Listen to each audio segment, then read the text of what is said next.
All right, let's get right into it. Today we're talking about Colombo Dockyard PLC.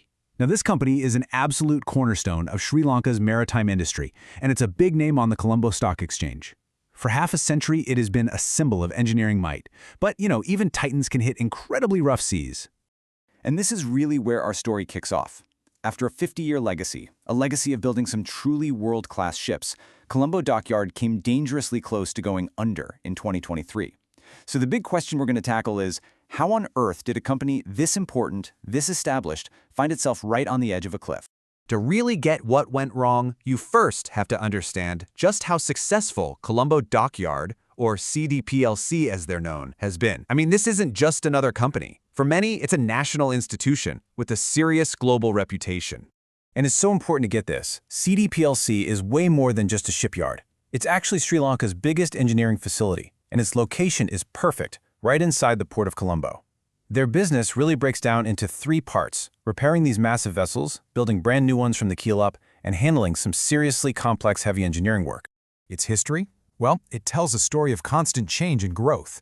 It started out back in '74 as a state-owned company. But then, 1993, that was a huge moment. It was privatized, and Japan's Onamichi Dockyard came in as a major partner. That partnership brought in a flood of new tech and expertise, which led to big awards, like from Forbes in 2010, and building some really cutting-edge ships.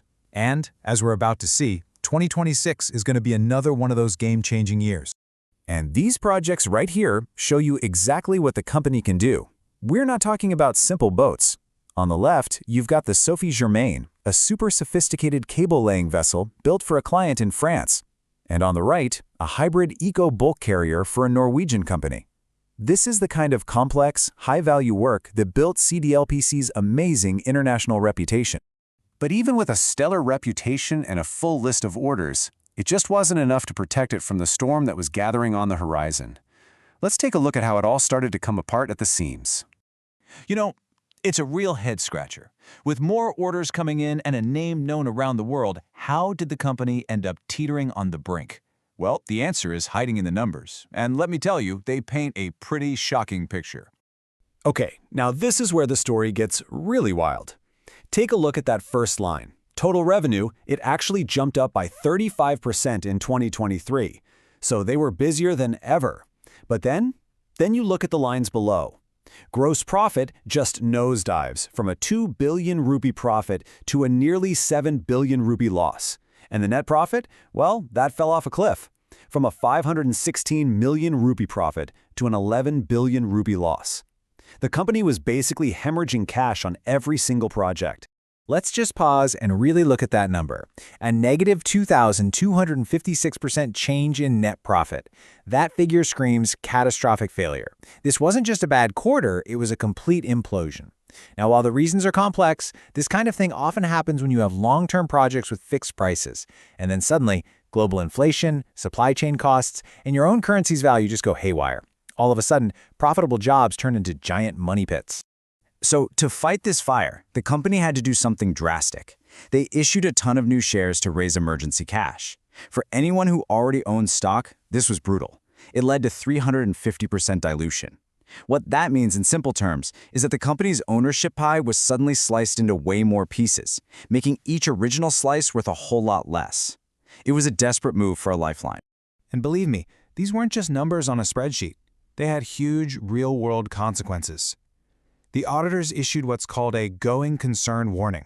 That's basically the formal, polite way of saying this company might not survive the year. Then, the Colombo Stock Exchange put the stock on its watch list, which is a giant red flag to the entire market that CDPLC was in very, very deep trouble.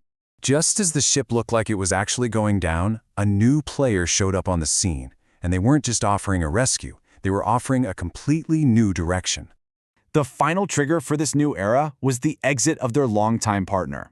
After more than 30 years together, Onomichi Dockyard of Japan pulled out.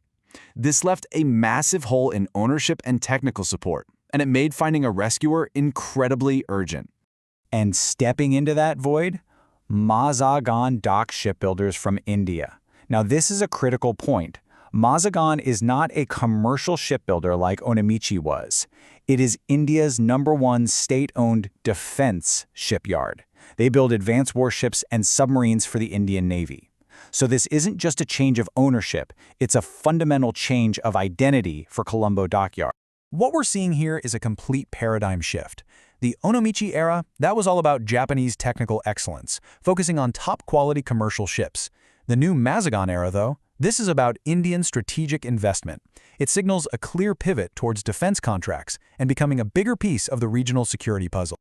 So, with new owners at the helm and a totally new strategic direction, what does the future actually hold? Is the storm finally over, or are there just different challenges waiting on the horizon? Let's take a quick look at the new power structure. This chart makes it crystal clear.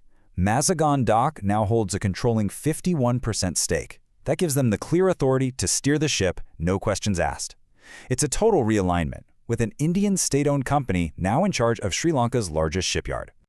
So this new chapter brings both huge opportunities and, frankly, some terrifying challenges. The upside is obvious, a much-needed injection of cash and potential access to a whole new market of naval defense work. But the challenges, they are staggering. The company is buried under a mountain of debt, a debt-to-equity ratio of almost 800%. That means it owes nearly 8 times more than it's worth. On top of that, it has to win back the trust of its international clients and figure out how to merge two totally different cultures, the fast-paced commercial world with the structured state-run world of defense. Of course, the official line is all positive. The acquisition announcement is framing this as a massive milestone for Sri Lanka's entire maritime sector, hinting at benefits that go way beyond just this one company. And that leaves us with the final multi-billion rupee question. We've watched a celebrated industrial giant get brought to its knees by a financial storm, only to be pulled from the wreckage by a strategic neighbor. The pieces are all there for an incredible turnaround, but the voyage ahead is going to be anything but easy. So, can this Indian lifeline actually refloat a national icon, and in the process chart a new course not just for the company, but for the entire region? That's the big question now.